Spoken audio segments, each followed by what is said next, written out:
Conjugare, Centro Português de Apoio à Pesquisa Científica e à Cultura. Acreditamos que as ciências e as artes mudam o mundo. O conhecimento transforma, e isso nos motiva. Sexto ciclo ibero-americano de diálogos contemporâneos com o tema História, Poder e Sociedade. Olá a todas as pessoas que estão nos assistindo.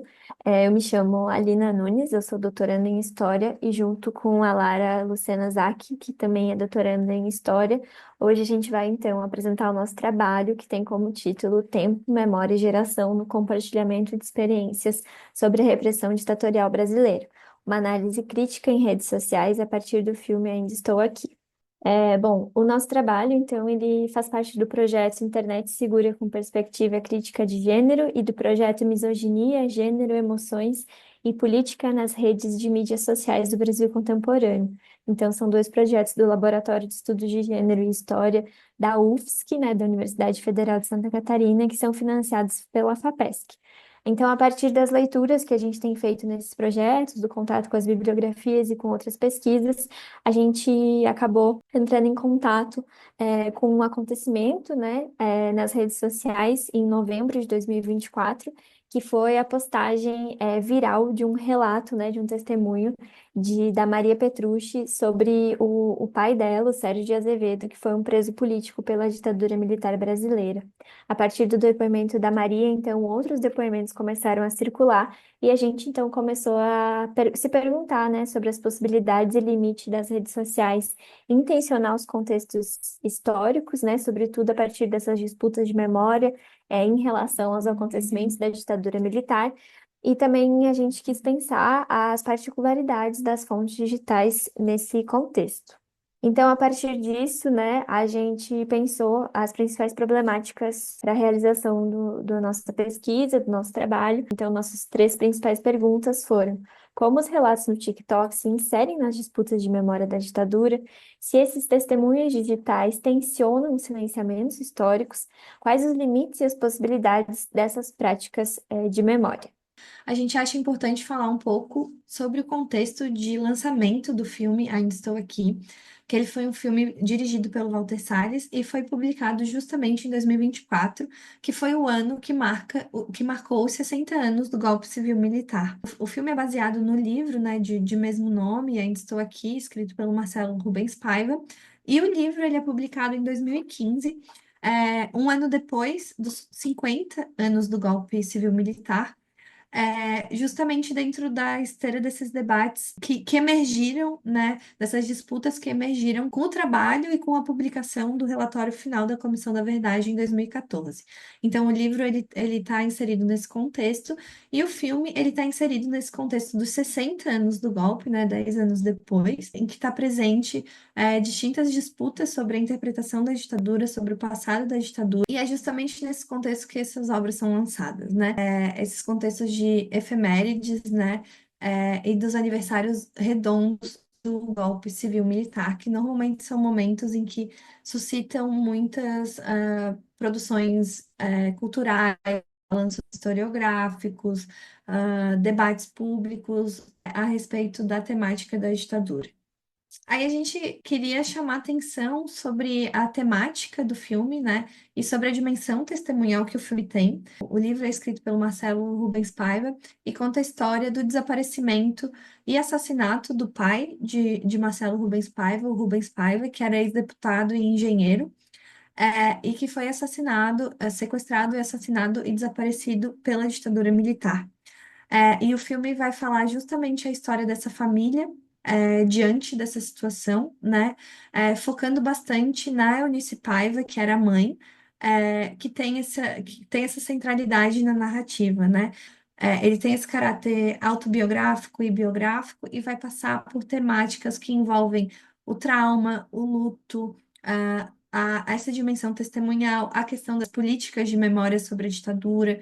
Então, ele é um filme que vai narrar justamente distintos momentos da vida dessa família, no que diz respeito ao passado da ditadura e como esse passado acaba atravessando diversas fases da vida deles. Então, nesse sentido, a gente percebe uma dimensão de testemunhal nesse filme, uma vez que ele coloca essas histórias, né, e coloca essas memórias nessa dimensão pública. E aí, pensando um pouco também nessa característica testemunhal do filme, né, a gente traz aqui que em novembro de 2024, justamente no mês de lançamento de Ainda Estou Aqui, acontece esse ápice dessa trend, dessa tendência, né, do TikTok, né, que foi uma tendência onde diferentes mulheres foram para a rede social do TikTok compartilhar suas memórias familiares. E o formato dos vídeos, eles são bem parecidos, né? São de mulheres jovens, são vídeos curtos, de no máximo 20 segundos, que possuem pequenos textos em cada um deles, né? Que remetem justamente a testemunhos de familiares. E todos eles contêm a música É Preciso Dar um Jeito, Meu Amigo, do Erasmo Carlos, que é a música que toca nos créditos finais do filme. E aí, em dezembro de 2024, saiu uma reportagem da BBC News Brasil, que acabou publicando essa trend, e também entrevistas com essas usuárias que foram no TikTok contar, né, e falar e publicizar essas histórias.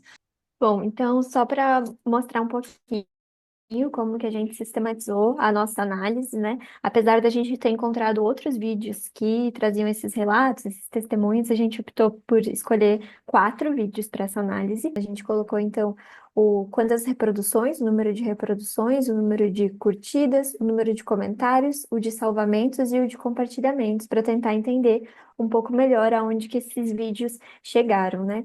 Então, os nossos vídeos escolhidos para análise, eles são do dia 13 de novembro até o dia 19 de novembro, e eles têm essa característica muito similar entre eles, de ter esse conteúdo escrito por cima da imagem, que conta um pouco a história daquele familiar vitimado pela ditadura. E aí, só para mostrar como são os vídeos, dá para perceber que eles são bastante parecidos, né?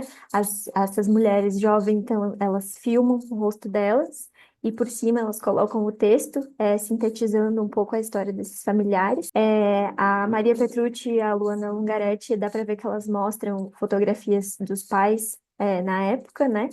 Outro aspecto que a gente percebeu, foram as hashtags utilizadas por esses vídeos. A gente entendeu essas hashtags como estratégias de difusão, mas a gente também entendeu essas hashtags como posicionamento político, porque, de acordo com as bibliografias que a gente teve contato, a maioria das narrativas negacionistas e apologéticas da ditadura militar usam a hashtag regime militar.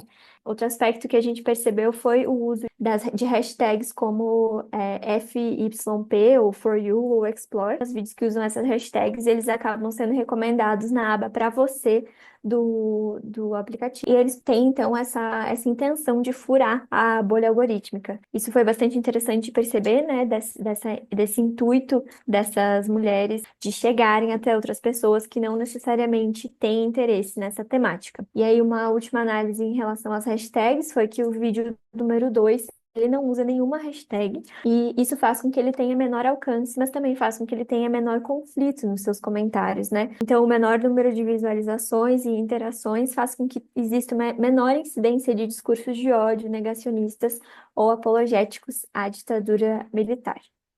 Bom, e aí, pensando até no nível metodológico do nosso trabalho, para analisar as disputas, né, em torno da questão da ditadura militar, a gente dividiu esses comentários em 3 principais grupos, que eram as 3 principais temáticas que a gente viu com bastante recorrência nesses comentários. E aí, o primeiro grupo da primeira temática que a gente destacou são os comentários que abordam relatos de memória familiar.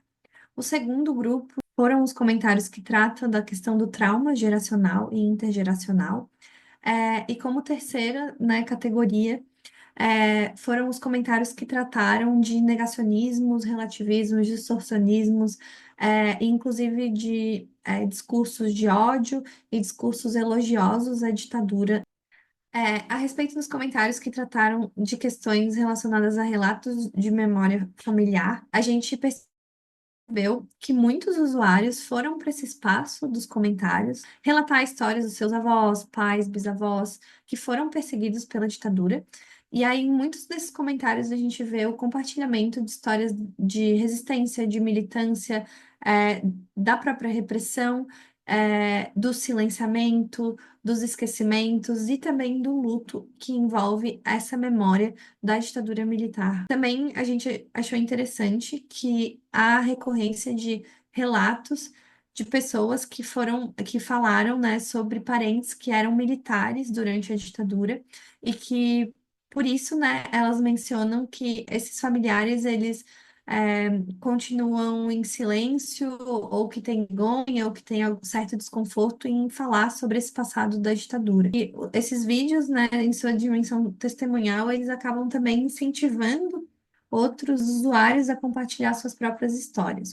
E aí a gente tem a segunda temática, que é o trauma geracional, né, que aparece em distintos comentários, que é justamente a dificuldade dessas pessoas em lidarem, né, com esse passado, com essa memória, e como elas demonstram nos comentários justamente essa transmissão de traumas da ditadura que passam de geração para geração. Então, elas relatam sobre esse impacto contínuo que elas vivenciam, da violência, né, vivida por seus pais, avós. E aí a gente vai ter o testemunho da Maria Perucci, né, que é tanto no vídeo quanto a entrevista dela que ela deu para a BBC, e que ela fala justamente que ela teve muita dificuldade pessoal de assistir o filme, né? E como essa violência do passado, ela não está restrita ao passado, né? É uma violência que causa as suas consequências e suas continuidades no tempo presente, né? Inclusive, a nível de gerações. Bom, o último grupo que a gente percebeu, né, na nossa análise são os comentários de negacionismo, relativismo e distorcionismo histórico.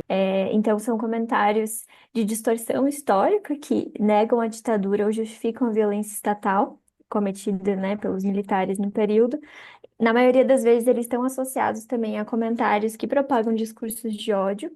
E um outro fator que a gente encontrou foi que eles estão muito relacionados aos debates da política contemporânea. Então, muitos comentários que distorciam os eventos da ditadura também faziam apoio à anistia, né, dos crimes cometidos pelo ex-presidente Jair Bolsonaro, que hoje em dia é réu pelo STF. Então, nesse aspecto, a gente vê uma relação bastante evidente das disputas de memória da ditadura com o tempo presente. Um fator que a gente percebeu na nossa análise é que o teor agressivo dos comentários foi muito mais forte no vídeo número 4, que menciona o apoio do bisavô da usuária ao Partido Comunista. Proporcionalmente, ele tem muito mais comentário do que os outros vídeos, né? E a gente percebe, então, frases como mereceu, todo sofrimento para comunista é pouco, entre outros comentários desse teor. Então, a gente percebe essa relação muito forte entre o anticomunismo e o revisionismo, e porque essa mera menção, né, ao comunismo provocou reações muito mais violentas nesse vídeo do que nos outros que a gente analisou. Bom, então chegando nas nossas considerações finais, a gente queria dizer que a nossa pesquisa ela não se esgota nesse trabalho, né? A gente percebeu algumas questões que ficaram aí em aberto e que podem ser analisadas por outras pesquisas. A primeira pergunta que a gente percebeu que ficou em aberto de entender quais os impactos da efemeridade dos debates nas redes sociais, que não propõem um devido aprofundamento dos processos históricos. Essa pergunta, inclusive, ela nos veio pensando na questão da indicação ao Oscar do filme Ainda Estou Aqui, que foi um momento em que se estava debatendo muito esse filme nas redes sociais, e a gente percebeu que desde da cerimônia do Oscar, né, a gente sentiu que essa discussão arrefeceu um pouco nas redes sociais, né, ela diminuiu, e, consequentemente, as discussões sobre a ditadura também deram uma diminuída nesse sentido. Outra pergunta que a gente se faz, né, é que qual é a dimensão do alcance desses vídeos e das disputas de memória? Quais são os limites impostos pelas bolhas algorítmicas? Então, aonde que esses vídeos realmente chegam, né? É algo que tem que se pensar e que tá completamente relacionado ao próprio funcionamento dessas redes sociais, do uso de algoritmos.